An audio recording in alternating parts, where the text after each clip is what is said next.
World News in 5. Right now. News and developments making headlines around the world in 5 minutes. World News in 5. Here on Radyo Pilipinas World Service.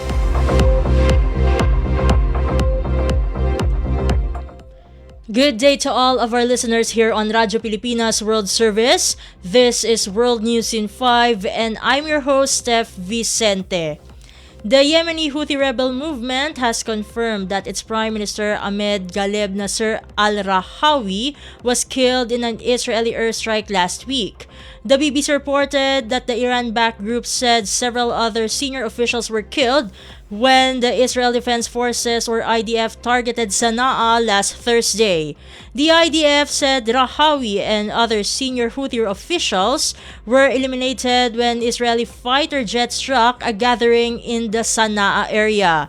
It is noted that the Houthis have controlled much of the northwestern Yemen since 2014 after ousting the internationally recognized government from Sana'a and triggering a devastating civil war.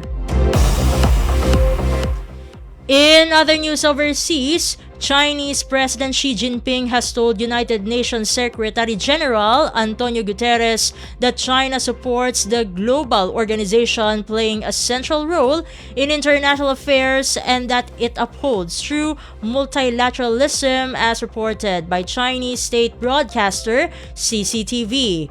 It is noted that Chinese President Xi shared his message with Guterres when the UN chief visited China to attend the 2025 Shanghai Cooperation Organization or SCO Summit. For his part, UN Secretary General Guterres told the Chinese leader that the support of China is an extremely important element to preserve. The 25th SCO Summit and the SCO Plus meeting is being held in northern China's Tianjin, showcasing Global South solidarity.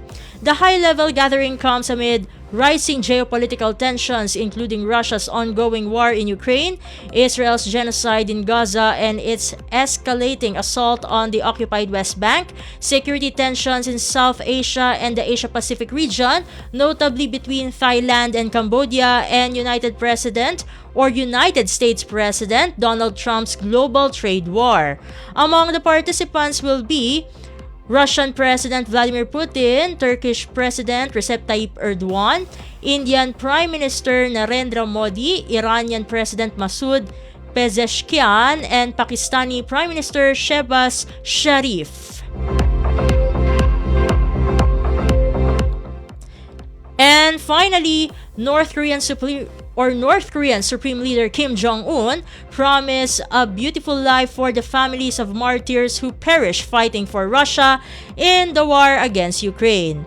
KCNA state news agency reported that Kim hosted the families of soldiers and expressed grief at having failed to save the precious lives of the fallen men who sacrificed their lives to defend their country's honor.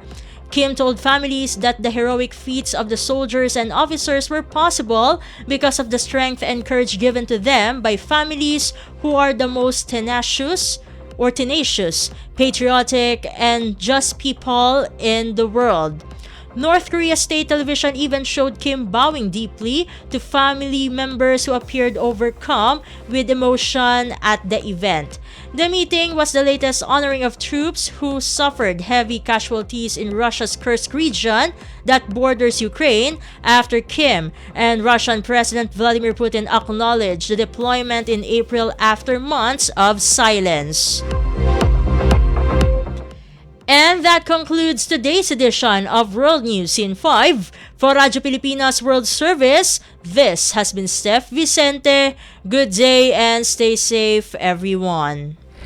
World News in 5. Right now. News and developments making headlines around the world in 5 minutes. World News in 5. Here on Radyo Pilipinas World Service.